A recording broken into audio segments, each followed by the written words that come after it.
दोस्तों आदाब अर्ज़ है, मैं अनीस अहमद खान हिंद वॉइस से आपसे मुखातिब हूँ। अफसोस होता, बिल्कुल अफसोस होता है कि एक बार मोदी जी ने फिर अपनी बेइज्जती करा दी, वो भी पाकिस्तान से। बहुत छोटा सा देश है, हमसे तो बहुत छोटा है, लेकिन हमारी विडम्बना ये है कि हम सिर्फ अपनी जो टक्कर लेते हैं पाकिस्तान से लेते हैं, जबकि पाकिस्तान कहीं से कहीं तक भारत से नहीं लगता है। भारत और चीन तकरीबन 1 साल के डिफरेंस से आज़ाद हुए थे। चीन कहीं से कहीं तक पहुंच गया, क्योंकि उसने अपना जो टारगेट बनाया था वो बनाया था सीधा जापान को। उसकी कंपटीशन और कॉम्पिटिटर उसने जापान को रखा था। वो जापान के साथ कंपटीशन करते कहा चाइना की देखिए कितनी ऊंचाई तक पहुंच गया है कि कोई भी देश का प्राइम मिनिस्टर, कोई भी देश का प्रेसिडेंट, उसके यहाँ जो डिवाइसेस लगे हैं, जो उसके यहाँ कंप्यूटर लगे हैं, जो भी चीज़ लगी है वो मेड इन चाइना है। हमने अपनी टक्कर ली पाकिस्तान से। हम कहाँ हैं? हम वहीं कदम ताल कर रहे हैं। हाँ, बहुत आगे बढ़ गए हैं। जो 70 साल नेहरू जी के कहे जाते हैं उसमें काफ़ी आगे बढ़ गए, लेकिन जो 15 साल होने वाले हैं मोदी जी के, हो जाएंगे, उसमें हम वही कदम ताल कर रहे हैं। बस नफ़रत की राजनीति कर रहे हैं। कहीं से कहीं तक नहीं बढ़े। महंगाई बढ़ी है हमारे यहाँ और कुछ नहीं बढ़ी है। अब देख लीजिए, मोदी जी ने पाकिस्तान से बेइज्जती कराई। कैसे? उन्होंने बढ़कर पाकिस्तान के जो नए प्रधानमंत्री हुए हैं शहबाज शरीफ, उनको मुबारकबाद दी। ये नवाज शरीफ के भाई हैं। नवाज शरीफ से मोदी जी की बड़ी अच्छी दोस्ती थी। आपको याद होगा, एक बार ये भारत आते हुए कश्मीर से एकदम से लाहौर में उतरे थे और उनके यहाँ चले गए थे। इसको कहा जाता केक खाने के लिए गए थे। इनकी बेटी की शादी थी, उसमें शामिल होने के लिए चले गए थे। उसका बड़ा हंगामा रहा, अपोजिशन किया, लेकिन मोदी जी ने कुछ नहीं किया और वो गए थे। उन्होंने कहा कि हम ताल्लुकात सही करने के लिए गए थे। हंसते मुस्कुराते उनकी फ़ोटो भी आए थे। लेकिन शहबाज शरीफ ने, इन्होंने उनको थैंक्स के लिए अपना मैसेज भेजा। उन्होंने थैंक यू कहा उसके लिए। इन्होंने कहा कि आपको मुबारक हो कि आप प्रधानमंत्री का पद की शपथ ले रहे हैं, आप प्रधानमंत्री हुए पाकिस्तान के। तो उसने थैंक यू कहा। उसके साथ ही उसने कहा कि अब उम्मीद है कि हमारे साथ बैठकर आप कश्मीर का मसला सुलझा लेंगे। पलट के बाहर है आपके ऊपर, एक तमाचा सा मार दिया उसने कश्मीर की। आप कश्मीर का सुलझा रहे हैं, आपने धारा 370 ख़त्म कर दी, वहाँ पे कई चीज़ें ख़त्म कर दी, लेकिन तब भी पाकिस्तान से आपके पास यही संदेश आ रहा है कि धारा अब ताल्लुकात सही हो जाएंगे।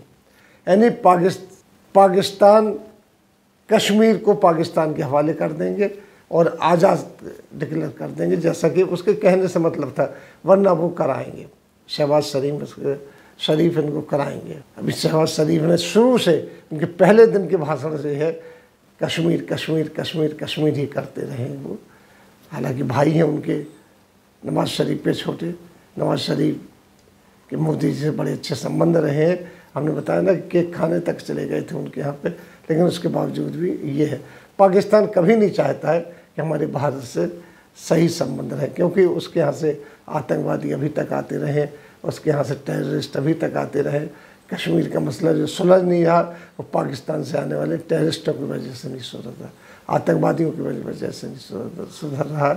लेकिन मोदी जी ने बढ़ के हाथ, यानी जो होता है ना, कर लंबे हाथ, वो गले से गले मिले हैं और उसका नतीजा ही निकला कि पाकिस्तान जैसे छोटे देश ने उसके अभी शपथ भी नहीं ली उन्होंने, और ये कह दिया मोदी जी से कि आप कश्मीर का मसला हल कर दीजिए। अब कश्मीर का मसला हल करने में चाहते क्या, कश्मीर को आज़ाद कर दिया जाए? ये समझ में नहीं आता है। और मोदी जी के समझ में नहीं आता कि इनको बढ़ के मुबारकबाद देने की ज़रूरत क्या थी। लेकिन नहीं, ये तो अपना नाम सुर्खियों में लिखवाना चाहते कि हमने पहली मुबारकबाद दी थी। हालांकि पाकिस्तान ऐसा नहीं मानता है, उसने कभी आपकी तरफ दोस्ती का हाथ नहीं बढ़ाया। आप ही बार बार हाथ बढ़ाते रहे और वो धक्का दे के कुछ ना कुछ ऐसी हरकतें करता रहा जिससे हमें चोट लगी। यहाँ के मुसलमान भी बदनाम हुए आपकी जो पार्टी है उसकी वजह से कि हम लोग ये सारे के सारे पाकिस्तान के समर्थक हैं, सारी चीज़ें। लेकिन पाकिस्तान ने कभी भी अपनी दोस्ती का हाथ हिंदुस्तान की तरफ नहीं बढ़ाया है। ये रिकॉर्ड है, आप देख लीजिए, कहीं भी देख लीजिए। वहाँ से आतंकवादी आते रहे, आतंकवादी की घटनाएं होती रहीं, वहाँ के आतंकवादी जो मारे गए यहाँ पे, लेकिन हम अपने बड़ा भाई बनने के चक्कर में हाथ मिलाते रहे। उसका रिस्पॉन्स ये रहा। अब भी ऐसे ही किया इन्होंने कि उसको थैंक यू कहा कि आप मुबारक हो, आप शपथ ले रहे हैं। उसने कहा वो तो थैंक यू ठीक है, लेकिन अब मुझे उम्मीद है कि आप कश्मीर का मसला हल कर देंगे। अब कश्मीर का मसला रहा कैसे, 370 ख़त्म कर दी, वहाँ पे सारी चीज़ें ख़त्म कर दी। अब और इनके मसले का और क्या चाहते हो, आज़ाद करना, इस सदाई का नतीजा होता है। हालांकि अब बहुत कह रहे हैं, आपके जो अमित शाह जी भी कह रहे हैं कि हम जाके अब आज़ाद कश्मीर जो है पाकिस्तान के अंडर में, उसको भी अपने में मिला देंगे सारी चीज़ें। अब कुछ नहीं होने वाला, अब तो ठाँ फिस हो गए, जो चीज़ हो गई वो ख़त्म हो गई। और शहबाज सलीम के तेवर और भी ज़्यादा ख़तरनाक हो गए हैं इससे, क्योंकि उनकी पूरी रोजी रोटी इसी पर डिपेंड करती है। जब परवेज़ मुशर्रफ भारत आए थे तो मैं उस प्रेस कॉन्फ्रेंस में था, जब उनसे ये कहा गया, पत्रकारों ने कहा कि भाई आप ये कश्मीर का मसला हल करके क्यों नहीं चाहते, आप हिंदुस्तान आए हैं तो आप यहाँ पे इसकी पहल कीजिए। उसने कहा आप ये क्यों नहीं कहते हैं कि हम पाकिस्तान से अपना सब सामान बेच बाज के यहाँ नहर वाली कोठी में आके रहने लगे। नहर वाली कोठी वो है जहाँ की परवेज़ मुशर्रफ के पूर्वज रहा करते थे, दरियागंज में है वो।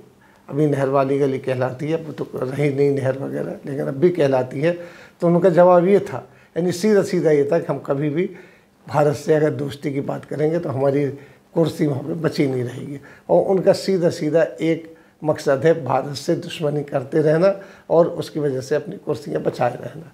लेकिन मोदी जी ने जब ये बात कही और उन्होंने हाथ बढ़ाया नवाज शरीफ के, माफ़ कीजिए, शहबाज शरीफ के लिए पहले मुबारकबाद दी, तो उसने पलट के जवाब दिया कि अब कश्मीर का मसला हल कर दीजिए। कैसी अजीब सी बात है, ये हरदम इस बात की चोट खाते हैं और फिर कहते डिप्लोमेसी है। आज ही उन्होंने अमेरिकन प्रेसिडेंट से भी बात की टेलीफोन पे, उसमें भी कोई मसला हल नहीं हो पाया। चेचनिया का जो मसला है वो भी हल नहीं हो पाया। अब वहीं कहा जा रहा है कि अब भारत तो अपने मसले खुद हल करेगा। ये व्यंग है अमेरिका का। लेकिन यह सबसे बड़ी बात है, यहाँ दो ऐसे चीज़ें लगी हैं भारत को ठोकरें, जिससे इनको समझ जाना चाहिए। एक तो अमेरिका से बात कर रहे हैं और अमेरिका ने ये कह दिया है कि आपके यहाँ मानवाधिकार का हनन हो रहा है मुसलमानों के साथ। दूसरा ये कि उन्होंने कहा कि चेचन का मसला अपने आप हल कर लेगा। इस तरीके से बराबर इंटरनेशनल लेवल पर इस तरीके के जवाब मिल रहे हैं, लेकिन हम तब भी नहीं सुधर रहे हैं। इसको कहते हैं हम नहीं सुधरेंगे। इसी के साथ हम आपसे लेते हैं विदा। अगले अंक में फिर हाजिर होंगे, तब तक के लिए दीजिए हमें इजाज़त।